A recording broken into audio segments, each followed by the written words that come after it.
오늘 살펴볼 자료는 KDS 115020 기준입니다. 불필요한 인사말이나 잡담은 완전히 생략하겠습니다. 바로 본론으로 들어가죠. 이 자료를 딥다이브 분석 대상으로 보내주신 당신의 목표는 명확할 겁니다. 네, 단순히 공식을 암기하려는 게 아니시죠. 거대한 건축물이 어떻게 땅 위에 안전하게 서 있을 수 있는지 그 수식들 뒤에 숨겨진 핵심 원리를 짚어보는 게 오늘 우리의 미션입니다. 자, 이 복잡한 공식을 바로 파헤쳐보죠. 펜과 노트를 준비하시길 바랍니다. 극한 지지력이라는 단어가 계속 등장하는데 이게 도대체 어떻게 계산되는 건가요?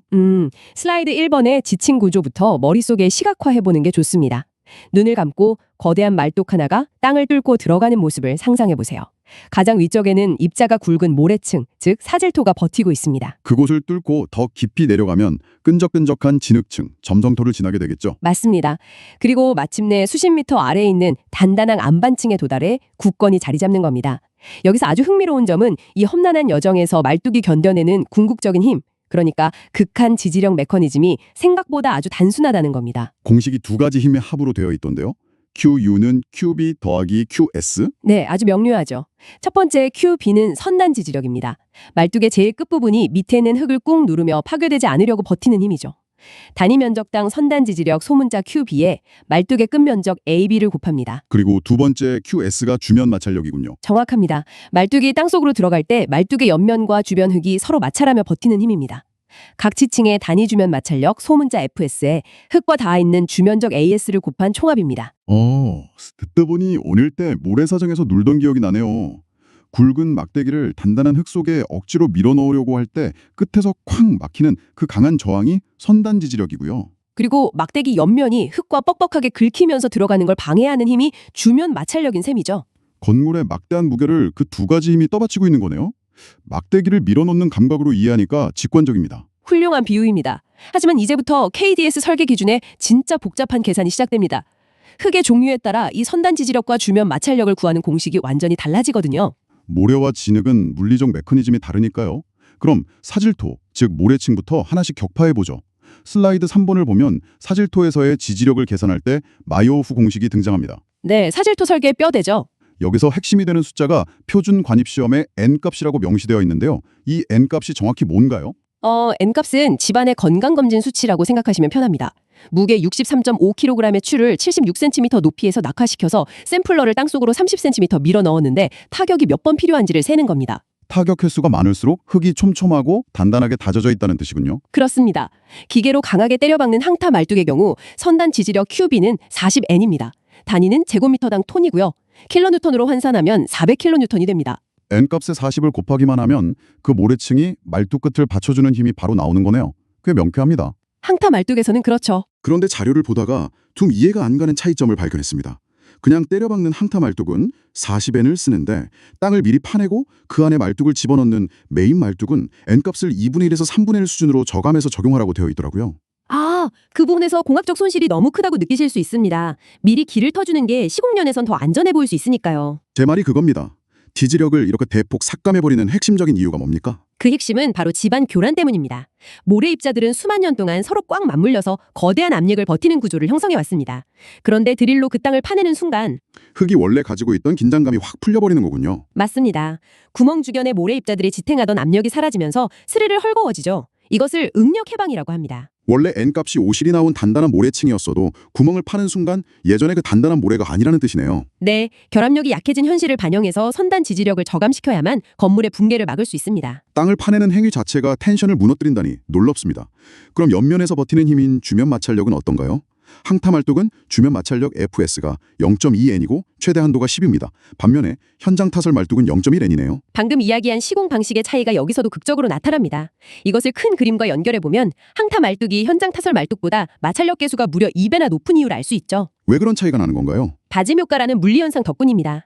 꽉 찬 혁 속에 거대한 말뚝을 강제로 우겨 넣으면 주변 모래 입자들이 갈 곳을 잃고 밖으로 밀려나며 강하게 압축됩니다. 흙이 더 밀실하게 다져지면서 말뚝 표면을 꽉 틀어지게 되는 거군요. 반대로 현장 타설 말뚝은 빈 공간에 콘크리트를 채우는 방식이라서 흙이 말뚝을 조이는 다짐 효과가 전혀 없습니다.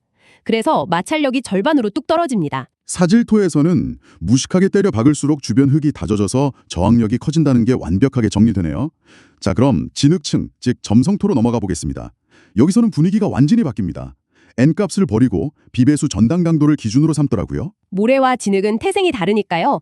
모래는 물이 잘 빠지지만 진흙은 미세한 입자 내부에 물을 잔뜩 머금고 있습니다.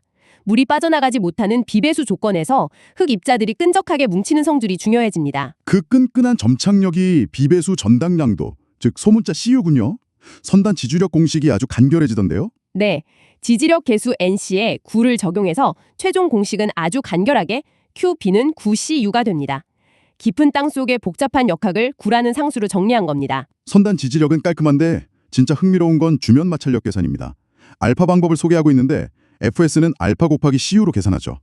여기서 부착계수인 알파 값이 0.3에서 1.0 사이입니다. 네, 맞습니다. 그런데 제가 슬라이드 6번 그래프를 보다가 직관에 반하는 놀라운 사실을 발견했습니다.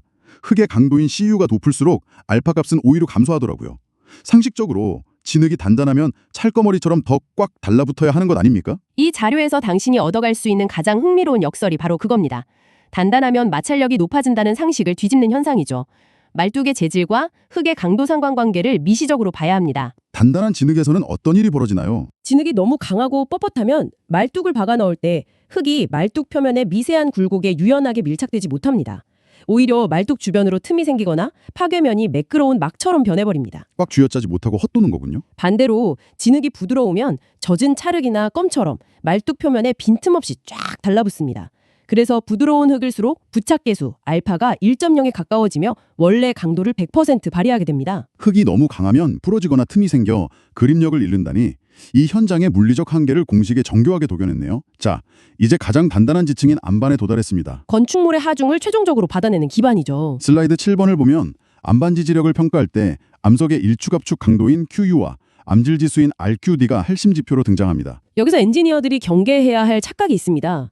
시추에서 뽑아올린 돌멩이 하나가 단단하다고 전체 안반층의 지지력이 무조건 높다고 단정하면 안 됩니다. 일축압축 강도 자체도 중요하지만 전체적인 상태를 봐야 한다는 거군요. 네, 자연 상태의 안반은 콘크리트처럼 완벽한 한 덩어리가 아닙니다. 수많은 균열과 전리들이 얼기설게 얽혀 있죠. 금이 간 유리창처럼요. 그래서 RQD, 암질 지수가 중요한 거군요. 맞습니다. 1m의 코어 샘플 중에서 10cm 이상 길이를 유지하는 온전한 암석 조각들만의 비율을 내는 겁니다. 이 비율이 높아야 균열이 적고 튼튼한 안반입니다. 단순히 강도만 보는 게 아니라 전리의 간격 같은 안반의 상태에 따른 허용치 검토가 필수적이네요. 그리고 공식의 마지막에 소켓 부착력이라는 게 더해지던데요. 초대형 교량 같은 걸 지울 때 말뚝 끝을 안반 표면에 살짝 얹어두는 건 불안정합니다. 그래서 굴착 장비로 안반을 파고 내려가서 말뚝을 깊숙이 심어넣죠. 그 안반 근입 구간을 콘센트 소켓처럼 부르는 거군요. 네, 그 소켓 구간에서 안반 벽면과 콘크리트가 맞물리며 발생하는 엄청난 주면 마찰력을 별도로 산정해서 합산해야 합니다. QU는 QB 더하기 Q 소켓이 되는 겁니다. 뼈대 있는 암석에 임플란트를 심는 셈이네요. 이렇게 모든 지층에서의 계산을 마쳤습니다. 그런데 여기서 KDS 기준표를 꺼내들지 않을 수 없네요. 슬라이드 8번. 그래서 이 모든 계산이 얼마나 안전한가요? 공학에서 완벽한 100%는 없다는 걸 인정해야 합니다. 그래서 설계 안전율, 대문자 FS가 등장하죠. 기준표의 수치를 비교해 볼까요? 장기 하중 기준으로 우리가 지금 살펴본 정역학적 공식을 쓸 때는 안전율이 3.0입니다. 반면에 현장에 말뚝을 받고 무거운 걸 올려보는 정제하 시험은 안전율이 2.0이더라고요. 단기 하중 기준으로는 각각 2.0과 1.5고요. 왜 정역학 공식에만 3.0이라는 가혹한 숫자를 요구하나요? 이것이 제기하는 중요한 문제는 바로 불확실성입니다. 우리가 N값이나 CU로 정밀하게 계산했지만 그건 어디까지나 특정 지점의 표본일 뿐입니다. 당속 전체의 흙이 다 똑같을 수는 없으니까요. 네, 현장에서 눈으로 직접 확인하는 재하 시험에 비해 책상 위에서 수식으로 푸는 정역학적 공식은 불확실성이 훨씬 큽니다. 그래서 3.0이라는 높은 안전율을 요구하는 겁니다. 정역학 공식이 현장 시험보다 불확실성이 크기 때문에 높은 안전율로 보수적인 접근을 하는 거군요. 자, 이제 당신이 보내주신 자료의 요약으로 가보겠습니다. 제공된 치트시트를 단숨에 정리해드리죠. 한번 짚어주시죠. 첫째, 사질토는 선된 40N, 주면 0.2N입니다. 둘째, 점성토는 선단 9CU, 주면은 알파 곱하기 CU고요.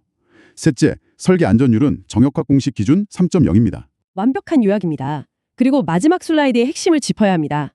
지금까지 계산한 정역학적 공식은 설계의 기초일 뿐입니다. 현실은 종이 위 수식과 다르다는 뜻인가요? 맞습니다. 실제 시공 현장에서 거대한 말뚝이 땅을 타격할 때는 완전히 다른 세계가 펼쳐집니다. 그래서 현대공학에서는 항타 분석이나 파동 방정식 등을 활용한 동역학적 지지력 공식을 통해 우리가 계산한 지지력을 실시간으로 검증해야 합니다. 정역학에서 동역학으로 확장이 반드시 필요한 거죠. 오늘 살펴본 정밀한 정역학적 계산들이 실제 현장에 굴착기가 들어서고 거대한 말뚝이 땅을 울리며 박치는 순간 동역학적 변수들에 의해 어떻게 달라지고 검증될지 상상해 보시기 바랍니다. 당신이 배운 이 지식을 현실에 변화하는 시간과 환경 속에 적용해 보길 권하며 오늘의 탐구를 깔끔하게 종료하겠습니다.